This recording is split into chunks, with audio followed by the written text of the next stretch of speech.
Hello friends, welcome to my channel. હું ભાવના લદાવાલા આજે તમારા માટે લાવી છું કાચી કેરીની ફરાળી રાબ કે સૂપ, તમે જે કહેશો એ. તો એના માટે હું તમને સામગ્રી કહી દઉં.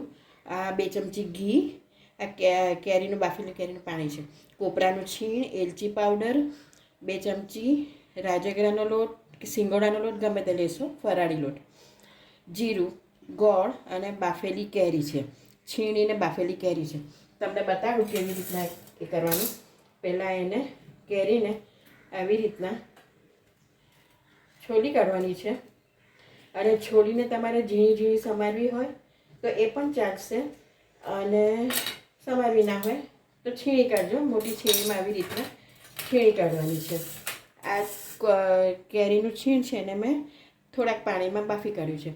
હવે આપણે રીત ચાલુ કરીએ.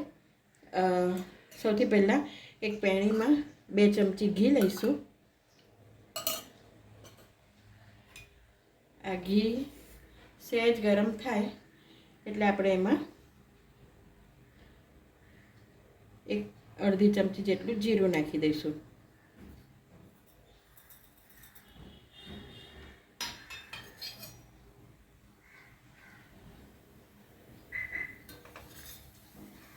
જો આ જીરું સહેજ તતડે પછી આપણે એમાં 2 ચમચી રાજગરાનો, સિંગોડાનો, મોરિયાનો, તમે કોઈ બી ફરાળી લોટ વાપરી શકો છો, એ નાખી શકો છો.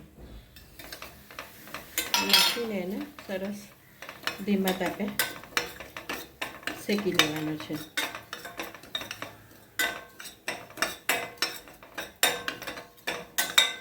થોડું 1 ચમચી ઘી વધારે જોઈશે એમાં.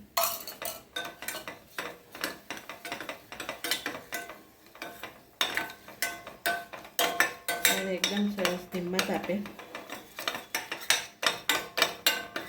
શેકી કાઢવાનો છે. અને એક બાજુ મેં ઓલરેડી પાણી ગરમ કરવા મૂકી જ દીધું છે, 1 ગ્લાસ જેટલું.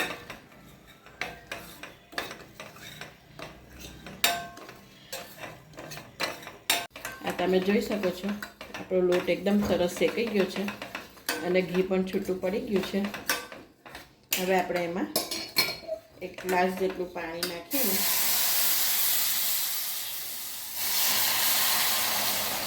એને બરાબર હલાવજો, એટલે ગઠિયા ના પડે. આ જુઓ, આને સરસ હલાવવાનું છે, આવી રીતના બરાબર મિક્સ કરી દેવાનું છે. હવે આજે મેં એક કાચી કેરી છીણીને બાફી દીધી છે, એ એમાં નાખી દેવાની છે. અને પછી એમાં ગોળ નાખી દેવાનો છે. બરાબર ઉકળે પછી હું તમને બતાડું. જુઓ, અને ગોળે નાખી દીધો છે અને બાફેલી કેરીએ નાખી દીધી છે, એટલે સરસ એ થઈ ગયું છે, ઉકળી ગયું છે. અને કન્સિસ્ટન્સી જો તમારે આવી રાખવાની છે.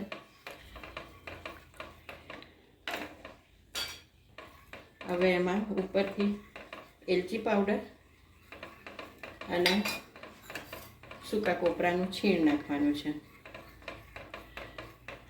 તો આપણી ખૂબ જ હેલ્ધી અને ટેસ્ટી એવી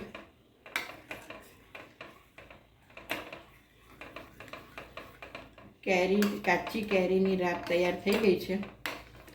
તમને જો જરૂર લાગે તો જ આ ખાટું પાણી ઉમેરજો, નહીં તો ચાલશે.